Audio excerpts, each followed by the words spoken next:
Good day, everyone. This is lecture 7, and we have now gone to the third topic, the medieval period. Very significant period in the history of philosophy, the history of Western philosophy. The students in this class will find it perhaps the most interesting period, I suspect, because it was during the medieval period that there was a superb, a fascinating marriage of philosophy and theology. The world had become Christian. I think I made reference to that in the last lecture. After Constantine, Western Europe, the process of the Christianization of Western Europe essentially was a fairly rapid one. A few emperors came after Constantine in the 4th century. There were Julian the Apostate and so on. 1 or 2 emperors were not Christians, and they tried to reverse the process of history. But essentially, Christianity had taken hold. The church was a powerful institution in the Western European world, in the entire European world for that matter. And there really was no turning back. And so the great philosophers that we are going to be looking at in the medieval period are people who essentially were theologians. They lived in the seminary generally. They were monks, ascetics, and their contribution to the further evolution of Western philosophy, as well as Western theology, was really crucial to setting the fundamental tone, the fundamental pattern of discussions of ontological and ethical and moral issues until we come to the modern period. The medieval period lasted for a millennium, 1,000 years from the 5th century right down to the 15th century. We are going to be spending 2 sessions looking at the medieval period. Again, the objective of this course is really simplicity. We want to simplify the program as much as we can, especially because we want to achieve significant coverage. And therefore, we are only going to be looking at about 2 or 3 of the very important philosopher theologians of the medieval period. Right, so the period begins just after the, it essentially begins from the 4th century. There were people who would have laid the foundation for it. Many of them are not called philosophers. They were primarily theologians, but they are theologians who were not innocent of philosophy. They were theologians who were using ideas from the Hellenistic philosophical period in order to embellish, in order to corroborate their arguments, in order to really achieve a certain degree of persuasiveness for the audiences and the readers. And so you can actually date the development of that kind of movement within the Christian world from the 2nd century. The 2nd century, after the death of the apostles, you have a new group, a new brand of theologian emerging. They're very often referred to as the church fathers. And the 2nd century produced some remarkable figures, people like Justin Martyr and Papias and so on, people who were beginning to lay a very firm foundation for Christian apologetics. There was a need for apologetics in that early period because Christianity was essentially on the defensive. Even in the New Testament, you recognize the kinds of problems that the early Christian missionaries had. Paul himself had encountered a number of problems in many of the cities that he visited and preached in, and very often was persecuted by the governors. John himself was jailed on the island of Patmos, and that may well have been under the under the reign of Diocletian, who was also anti-Christian in many of his policies. So the Christianity was on the defensive. It was a growing religion, not growing at a very rapid rate necessarily, not achieving any great success within the Jewish diaspora, but winning people within the Gentile world. So it really and truly, especially after the destruction of Jerusalem in 70 AD, the only face of Christianity that we have left, and the one that eventually will take precedence, is the Gentile version of Christianity. So these early apologists in the 2nd century were Christian, were essentially within the Gentile world, many of them very well-educated men, some of them turning to monasticism because the church made a very drastic turn, especially in Egypt, towards monasticism and asceticism and the renunciation of things of the flesh and so on. And people began to live as a brotherhood in monasteries, as celibates.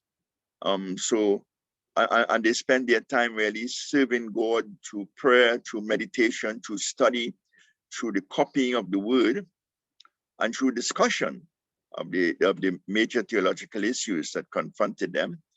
So this was a period during which Christianity had really been taking shape within the Hellenistic world, and all aspects of its preaching and of its theology reflected the influences of that world.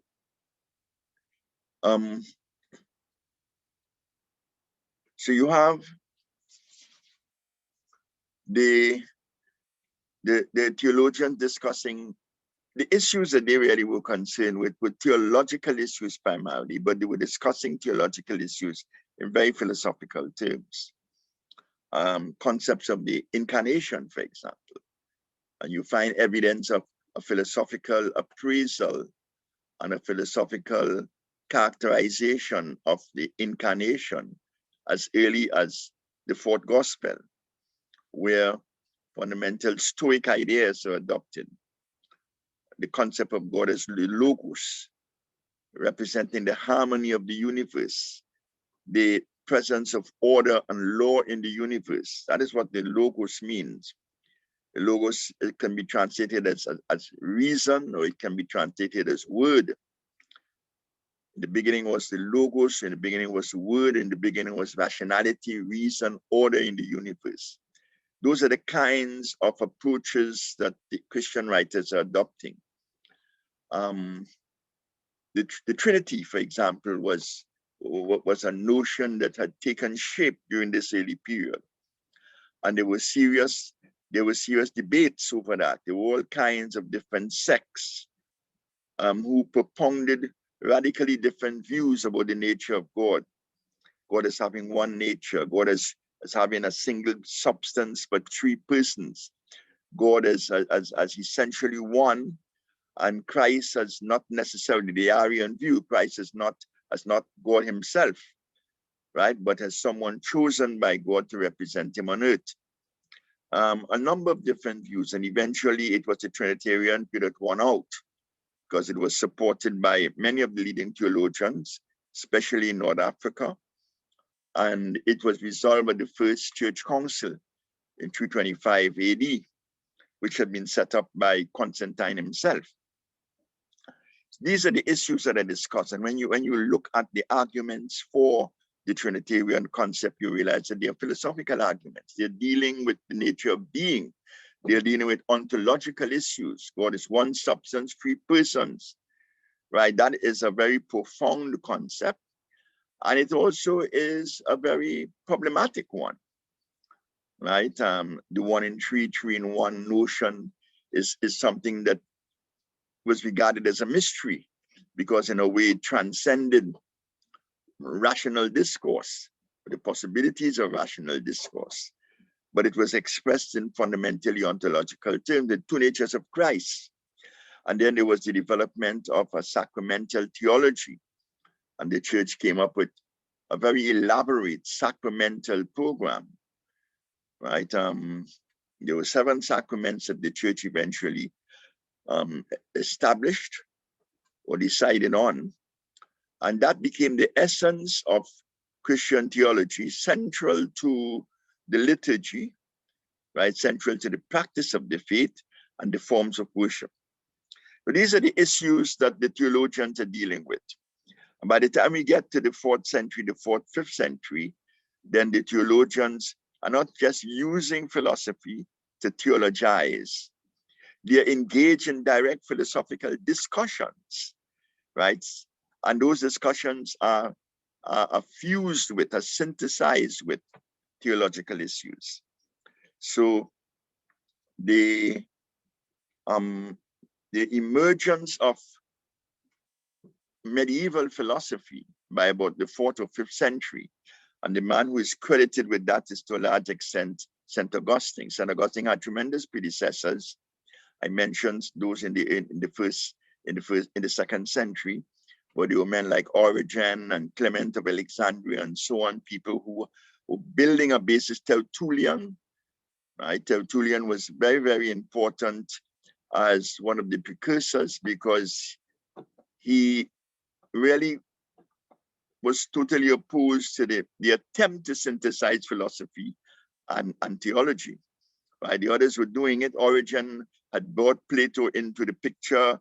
Tertullian was asked the very famous question, what does Athens have to do with Jerusalem, right? What does Greek philosophy have to do with Judaic theology, right? He was totally opposed to that. So, I mean, just to confront, say, an Origen and a Tertullian is to show the nature of the debates that were taking place in the church, quality of the debates, and the fact that by the time we get to Augustine, Augustine is able to synthesize all of this into a massive philosophical theological system. So this is a very significant period. And what we're going to do is that we're going to look at Augustine, spend some time with Augustine. For the rest of this session, I will be dealing essentially with Augustine and the issues that Augustine is concerned with. And then we will go on to, in the next lecture, to the next great theologian. I will make reference to others that come between, but the next great theologian will be Thomas Aquinas. Augustine was a North African, right? He lived in places like Carthage and in what is called Numidia now. He's lived in Carthage. He studied there. Eventually, he decided to go across to Italy, Milan and Rome primarily. Milan was much more the capital of the empire than Rome. Rome had been attacked on a number of occasions and so on. So he decided to go across here to study law, rhetoric. He himself was not a Christian. His mother was a Christian, Monica. His father was not, and he was not. And in the early period of his life, he lived a very dissolute life. That is what he confessed to. And he confessed to that in some of his celebrated works. Lived an extremely dissolute life, had a mistress, had a child, a son out of wedlock. He went across to Rome, and he was Milan and Rome, and he was engaged in the same kind of lifestyle that really hurt his mother significantly. But eventually he came under the influence of St. Ambrose. There were some great church leaders living in Rome at the time, Rome and Milan. Right? There was St. Ambrose, right, who really was one of the leaders of the church. He was not the Pope, but he was one of the leading theologians of the church. There was St. Jerome. St. Jerome also was a contemporary. Jerome was a man who translated the Bible, that's the Greek version of the Bible, the Septuagint, into Latin. And so we had the Latin Vulgate. That became eventually the Bible of the Western Church, the Latin Bible of the Western Church. It still is the Bible of the Roman Catholic Church. So he was largely responsible for that significant achievement, right? Translating the Bible into Latin, because The West now was becoming a Latin-speaking West. Greek remained the language of the Eastern Empire. So in Constantinople, in Antioch, and many of these places, Greek was the official language. But by the 5th century, Latin was coming into its own. There was a Latin Bible, and that gave Latin in the West a certain kind of precedence. Augustine himself was one of the first great church leaders not to be very adept at Greek, right? And in fact, he chose to do all his writings in Latin. So he was under the influence of St. Ambrose. He was baptized, and he turned away from the pursuit of rhetoric and law and so on, and he decided to become a monk. Before that, he had been converted to Manichaeism. I made mention of Manichaeism before. It's a similar Persian philosophy that developed and that was spreading significantly in the Roman world. Right, the Manichaeans were rigid dualists. Right, they believed that, like the Gnostics, they believed that matter was evil, and that one should therefore pursue a life purely of spirit. That is one of the reasons why, and one of the philosophical bases for the development of that kind of ascetic lifestyle and culture and ethic during this period. Right, you have to turn away completely from the world, a total renunciation of materiality itself. That's not a Jewish concept at all, right? But it became a very popular idea, and Augustine himself belonged to the Manichaean religion, the Manichaean cult. However, becoming a Christian, he had to repudiate it. But even though he did, you can still see the clear influence of Manichaeism in the way in which he writes and he conceptualizes Christian theology. He began writing voluminously, right? And he produced over 100 books, I understand, over 300 letters. A letter was still a very popular form, right? For the transmission of ideas. I mentioned it again in the last lecture, the fact that the postal system in the Roman Empire under the Pax Romana allowed people to communicate very freely. That was social media, a letter. And Augustine wrote a number of letters, and he also wrote a number of sermons, about 500 sermons. So his contributions were very significant. The books that make him famous and the books that cause him to stand out are three of them, three primarily. It's the Confessions, right? A book on the Trinity, and his massive and very voluminous work, The City of God.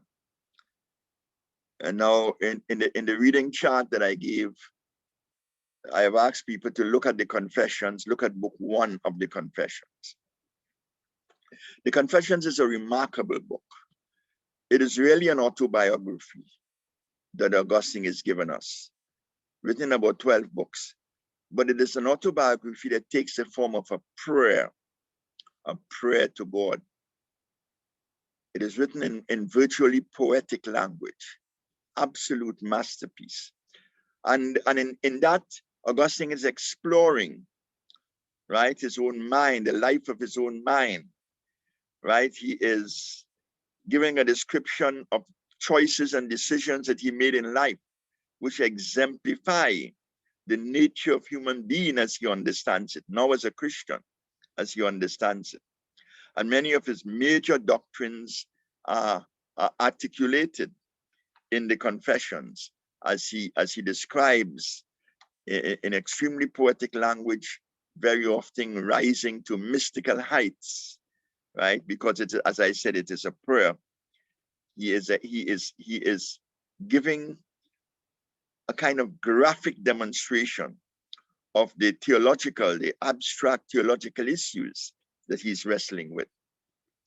His book on the Trinity is also very important and became virtually a standard doctrinal or dogmatic document for the church thereafter. And the City of God is also another masterpiece.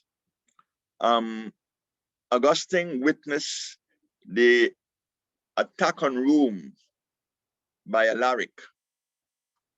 Alaric had attacked Rome, and Augustine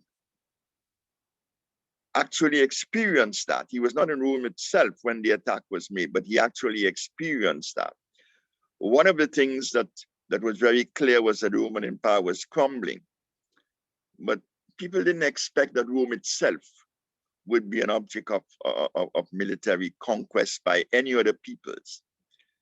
Rome itself was being attacked, and the pagan philosophers were arguing that the attack on Rome and the conquest of the Roman armies is the result of the Christianization of Western Europe. And it was a formidable argument. Right? What they were saying was that people are no longer interested in the glory of Rome, in the might of the empire, in the strength of its armies, in the wealth that it has accumulated. People are now interested in their immortal souls and a life that is in the hereafter. And they've lost an interest in this life. And that is why the soldiers show no commitment.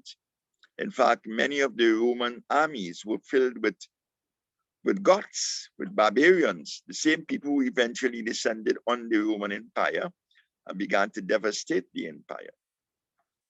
People were no longer concerned with civil affairs, right? The discharge of the fundamental obligations and responsibilities of citizenship. They were turning away from that and turning to the church and the culture of the church and the values of the church. And these values were essentially otherworldly values. And therefore, it was that charge that was made by many of the pagan philosophers against the Christianity. The fall of Rome was the result of the Christianization of the Roman populations. And Augustine decided to answer that. And his answer took the form of the City of God, massive document. I have to admit to you that I myself have not completed reading the City of God. Right? I've started it over a number of times, but I'm not, it's really a massive document. But it is a masterpiece. And it is in the City of God that Augustine really develops a Christian worldview that provides a firm theological, philosophical foundation for the new faith. Right? What he's arguing is that there are two cities. There's the city of man and there's the city of God. But the city of man is not to be given precedence over the city of God. The city of God is to be given precedence over the city of man. What we face in this world and what we find ourselves encountering in this world are those two cities, and those two cities are in conflict. The city of God takes the form of the Christian church. That's where God rules, within his church. Man rules within the political arena. And even though we do have an obligation to serve monarchs and kings and emperors and so on, and to pay taxes and to engage in our occupation so that we can contribute to the wealth of the land and earn our livelihood, and also contribute to others earning their livelihood. We have those responsibilities, so our basic moral responsibilities. Our first responsibility is the city of God and the establishment of that city, because that is an eternal city, while the city of man is a temporal city. And Augustine argues that God is the one who manifests himself in human history. And human history reveals fundamentally a conflict between these two cities. That is what we refer to now as the great controversy within Adventism. That notion of the great controversy has its roots in Augustine's city of God. By that conflict between good and evil that is waged within the universe. It's a cosmic conflict. And our allegiance must be to the city of God over and against the city of man. So the city of God is a tremendous document providing a powerful apologetic, right, for the choice of Christianity over our responsibilities and obligations to the state.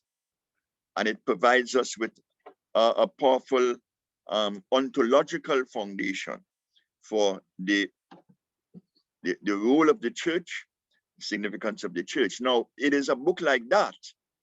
Augustine was not the only one to make that contribution, but it was a document like that that really served as the foundation for the church's rising preeminence and the tremendous power that the church exercised for over 1,000 years in Western Europe. When we look at Western Europe, where the empire had fallen, and we see that the church was the one lasting institution, the one powerful institution, right, in the Western world, that people had to look to the church because they could not look to the state. The state had crumbled, right? It was now in the hands of barbarians, vandals who were descending on southern Europe, Spain, and these places in North Africa, and destroying not only Rome, but they are going further south and destroying the whole Roman civilization. It was only the church that really seemed to have had any kind of sustainability, right, and permanence. And therefore, when we look at the role that the church played, the tremendous and powerful role that the church played, and the head of the church was the Pope, so the papacy played during that, during those centuries up to the time of the Reformation, we recognize the power and the influence of a book like Augustine's City of God. So Augustine's City of God is really a very, very important document. And I believe that many of you, I'm not going to insist that you should look at it at this time, but I'm hoping that as theologians, people who are going to be doing graduate work later on, you will be studying the book. You will at least visit it and read it and see what his arguments are like. In these works, Augustine deals with a number of issues that becomes fundamental to the Christian faith. And I'm going to go through a number of these issues for the rest of the session. Right? Augustine enunciates, and it's there from the confession itself. He enunciates the concept of original sin. Now, suppose you could find original sin in the Bible, but the term is not used. And when you read a book like, say Romans, the early part of Roman really gives you a very vivid kind of description of human depravity, right? That man is really a depraved creature. Augustine builds on that. And Augustine talks about the fact that from birth, we are born sinners. Now, generally, in most Christian faiths today, the newborn is considered to be innocent, basically innocent of sin. He's affected by sin, right? But he's innocent of sin. It is only when you reach an age of accountability that you can be held responsible for the wrong things that you do. The concept of original sin is not that at all. The concept of original sin is that you are born a depraved being. And Augustine looks at simple things like a baby screaming and bawling and defying its parents and so on, and resisting, right, the overtures of adults as evidence of that depravity in human nature. Right? Human beings are depraved, and there is no possibility within the human being, right, of doing anything to achieve his own salvation. It's hopeless. So in the Confessions, for example, he gives a very interesting example, an example that I suppose many boys, I don't know about boys in this generation, but in my generation would have had that experience. Says that he used to go and steal pears by strangers with his friends. And there was really no need to steal pears. He was not stealing pears because he was hungry. In fact, he had pear trees at home. His father had pear trees. But he gained a special kind of delight, not in eating the pears, but in stealing the pears.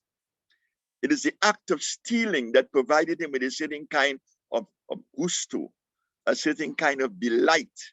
There was a particular enjoyment in indulging in a depraved act. That he provides as an evidence of the existence of original sin, deeply entrenched or embedded in the human consciousness. And so that notion of original sin became a fundamental theological concept, right? A dogma of the church. Still is a dogma of the church within the Catholic tradition. We choose not as Protestants to use the term original sin, but very often when we talk about man's sinful nature, we really talk in the same language with Augustine. We're talking the language of man's depravity and the fact that we can do nothing, right, to save ourselves. Another aspect of that is the presence of concupiscence. Now, concupiscence is really sexual desire. And one of the problems that the church had with sexual desire, the church had a serious problem with sexuality. And the whole rise of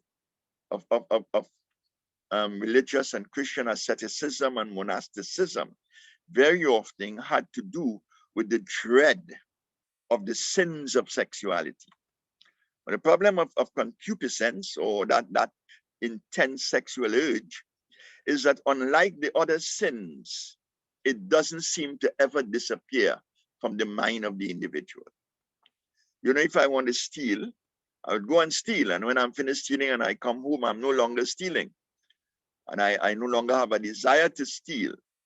If I kill somebody, I kill them in a fit of rage.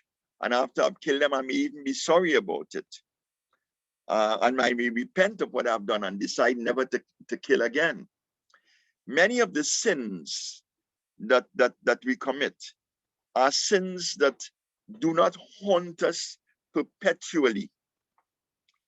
They don't seem to be necessarily entrenched in our consciousness and define every moment. But when you look at, and Augustine is really talking from his own experience in his pre-Christian early youth, right?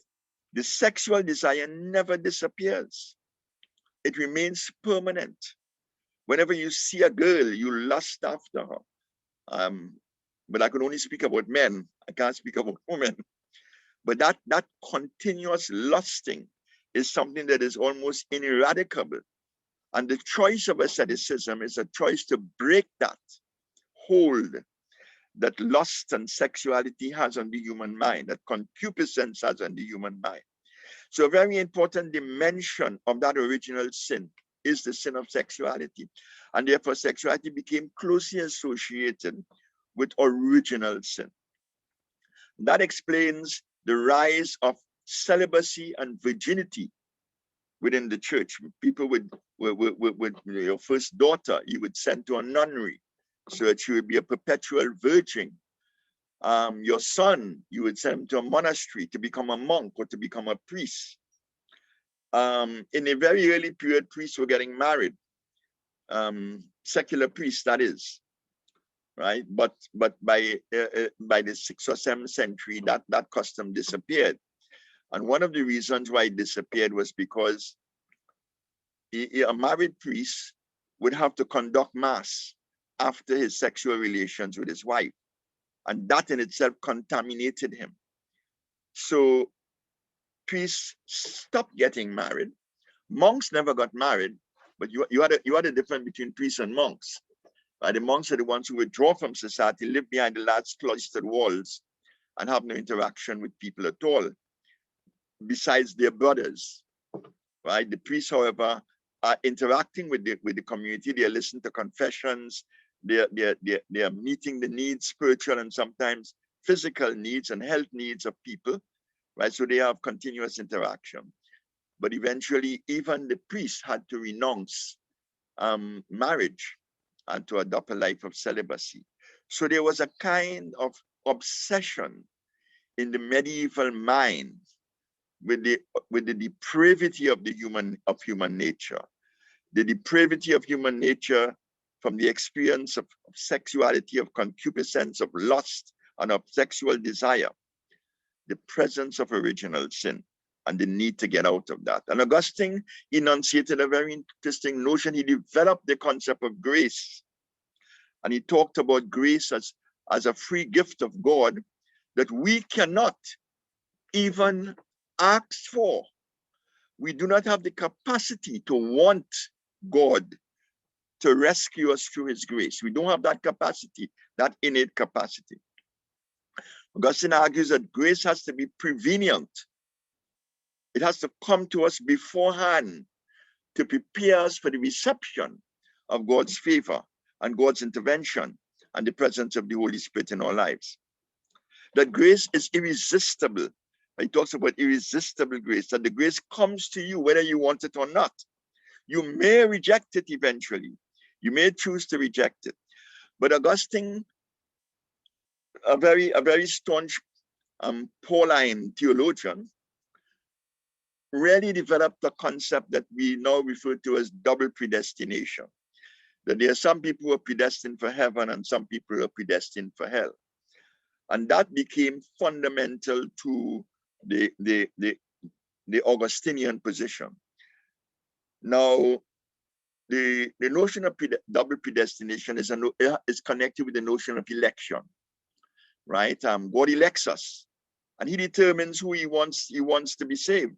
You can't determine that. No act of will on your part can determine that. He has already ordained those who are to be elected from the foundation of the world.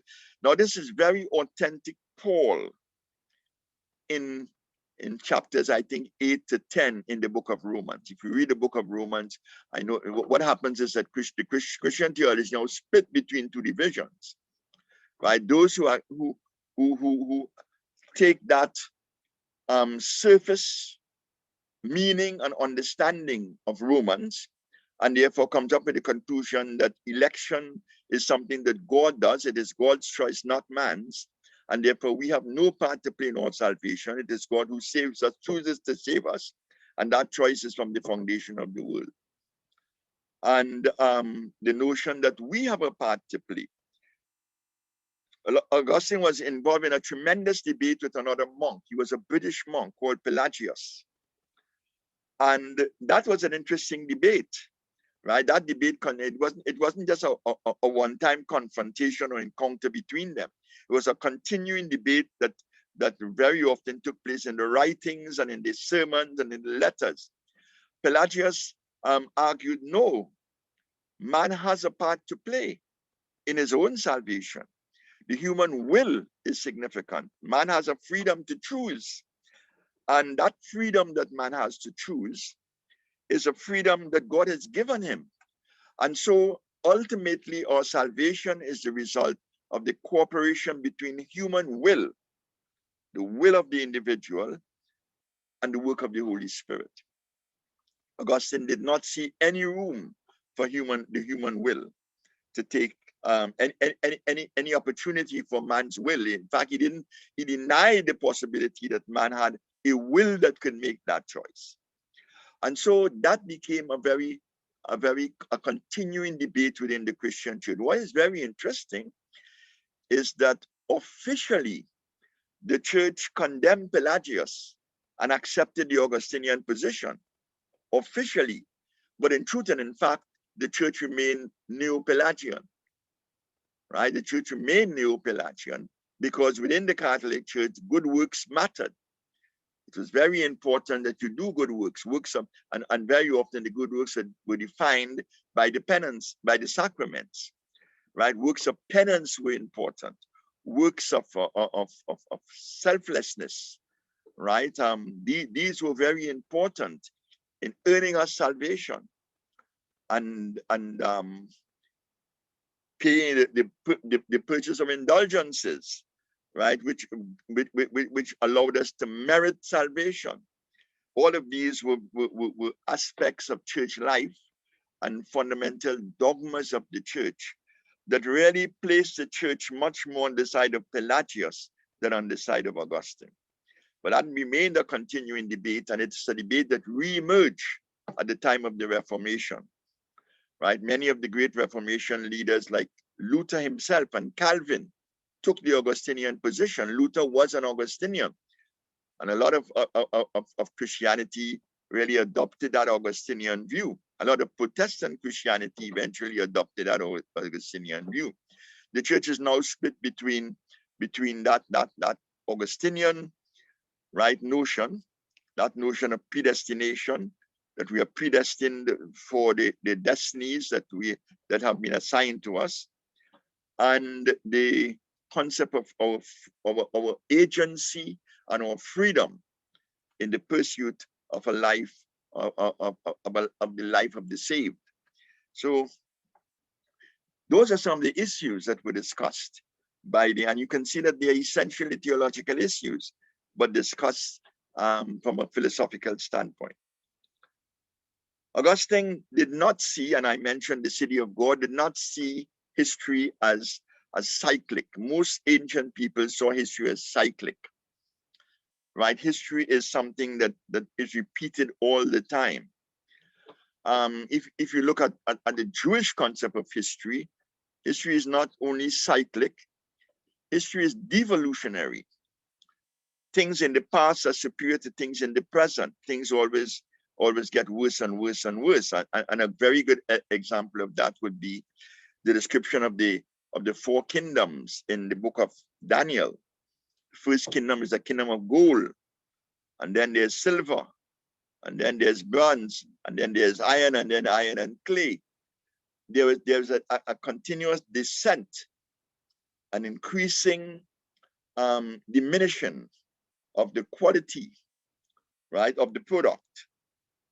History therefore moves downhill, if it moves at all. But generally, ancients believe that history was cyclic, that things just keep repeating themselves over and over. It is Augustine that who gave us, in a sense, history as progressive. And society is moving towards the full realization of God's city, of God's reign on earth. And that notion that history is progressive became typical of medieval, not of medieval Christianity to any great extent, but later on, a post-medieval Protestant Christianity, that people were making progress, especially, and that has its origins in Augustine's City of God. The world is moving forward, that we are making some kind of progress in the world. And so that has become a fundamental notion. It is only today, and it's become a very secular notion. When you look at secular understandings of human life and human history, generally, especially the modernist view, that human history is a progressive thing, right? Look at the present time and the tremendous technology that we have. It is only since the postmodern turn of philosophy that you have people questioning whether history really is any progress at all, with the destruction of the environment and so on, and the threat, the serious threat to climate and things like that. We now beginning to wonder whether we've really made progress or not. But that notion of history as progressive is a notion that goes right back to Augustine's City of God. And when we come to modern Western philosophy, we'll see how many moderns adopted that notion and secularized it and further developed it. Another very important concern was the concern of time and eternity. A lot of that was discussed, and again, with the medievals, it was discussed in philosophical terms. There's a beautiful section in Augustine's Confession where he deals with this whole issue of time, and he comes up with a very interesting notion, a notion that I think is still accepted in many theological circles, and that is that God created time with the world. Time didn't exist before the creation. Time was created simultaneously with the world. But over and against time, there's eternity, right? And that eternity is not quantifiable. It's not even traceable. That eternity is the sphere within deity, within which deity dwells, right? It is deity that experiences that eternity. We do not experience it. We are confined to a world of time, and time, a world of time is a world of change, right? A world, in a sense, the world that Plato talked about as the physical material world, world of continuous change, a world of shadows, right? We do not know exactly what is in the realm, in the eternal realm. Remember that I said Augustine was a Platonist. Not so much the Platonism of Plato, but the Platonism much more Plotinus, because he was much more, and he was never historically to Plotinus, and he was much more acquainted with Plotinus's philosophy.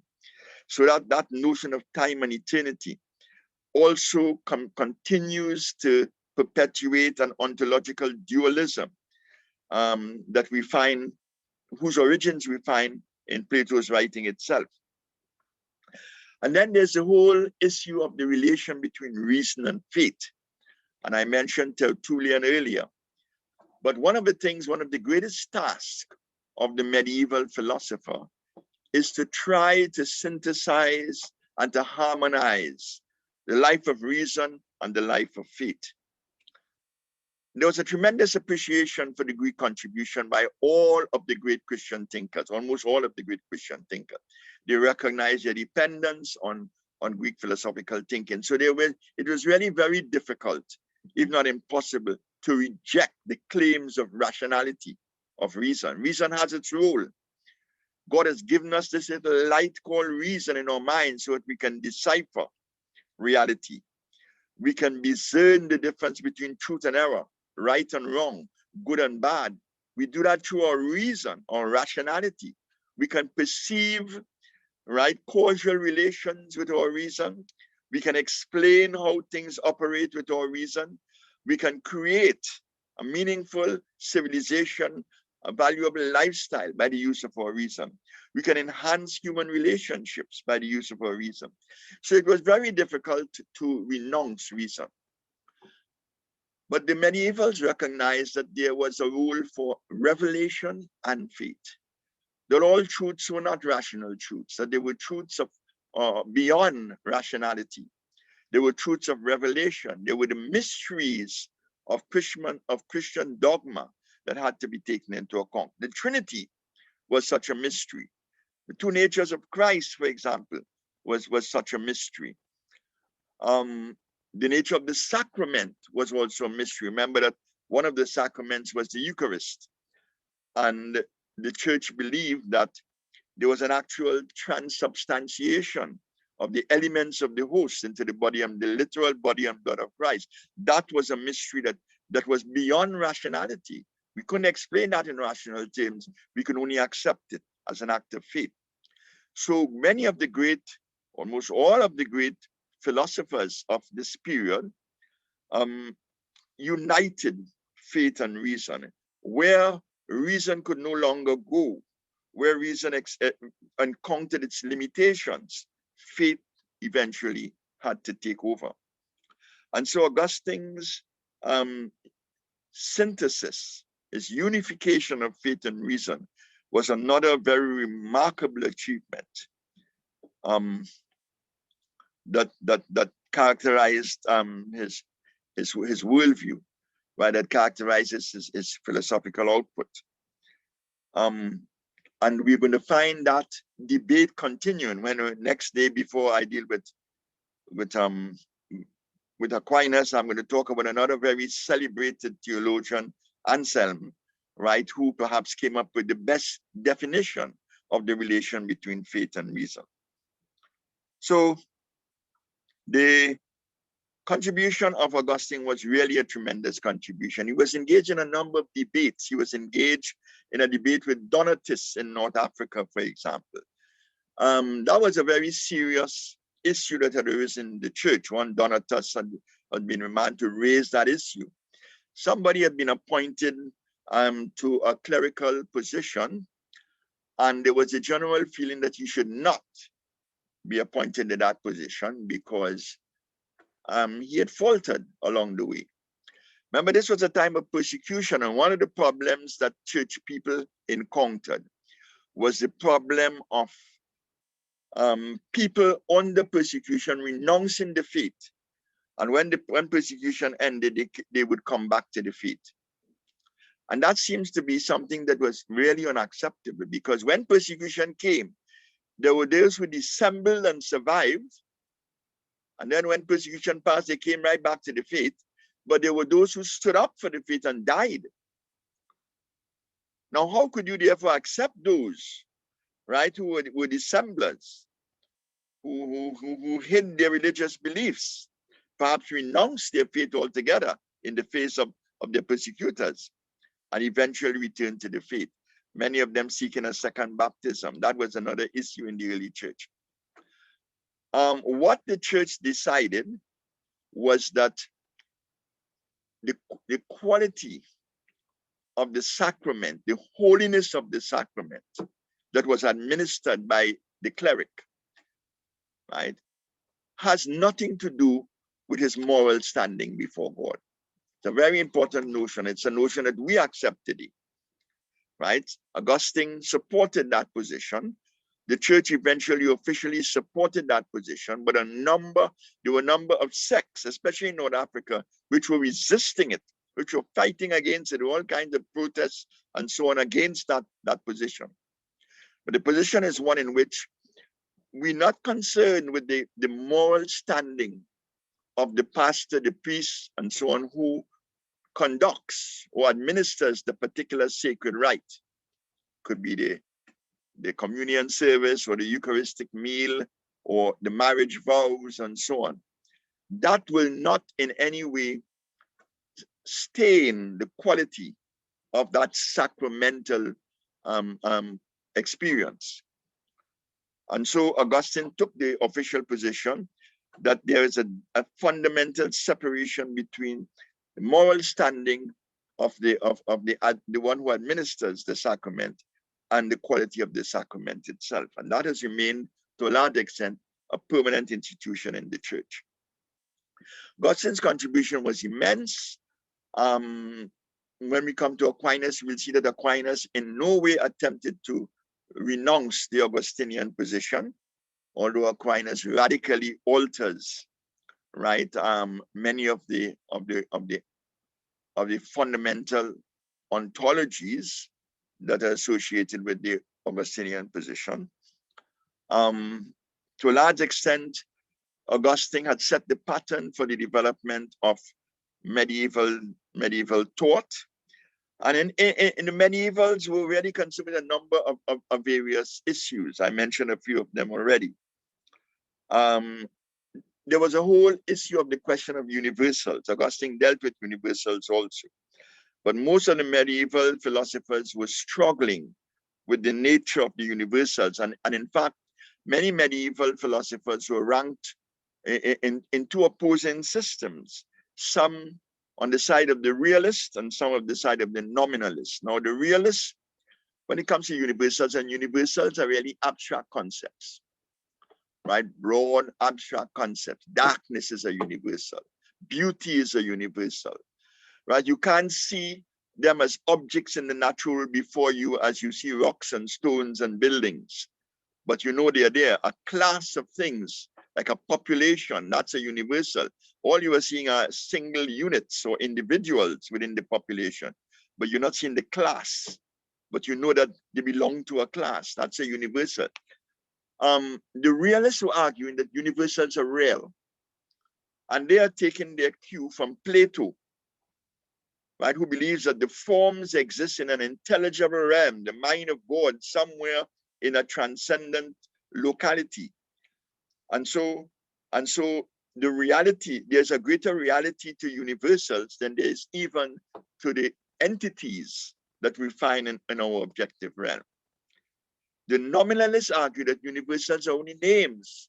Nominalism comes from the word meaning a name. They are only names that we have given to classes of objects and to abstract phenomena and to universals. Right? There is no reality in these names. Reality only exists at the level of the individual, of the particular, of the unit, of the objects and entities that we encounter in the natural world. And that was a continuing debate during this period. It has not ended totally, but people no longer talk in those terms. And then there was the conflict I talked about, represented in the Augustine-Pelagius debate, free will versus God's foreknowledge, right? And God's predestination is your free will. Faith versus reason. And there's a question of being versus non-being, right? A very important question, being versus non-being. And we talked about that when we were talking about Plato and Aristotle. And then there's a whole argument for God's existence, and most of the medievals are falling back on Aristotle's famous argument of the prime mover, the first mover. God is the first mover. That is the most powerful argument, philosophical argument for his existence. If we want to gain a knowledge of God outside of faith and revelation, then we can only do that with the use of reason, and reason comes up with the firm conclusion that there must be a first mover. So this is the first segment on the medievals. And next day, I will be talking about the later period, or the developments that took place in the later period. And the concentration will be on Anselm to some extent, and more especially on Thomas Aquinas.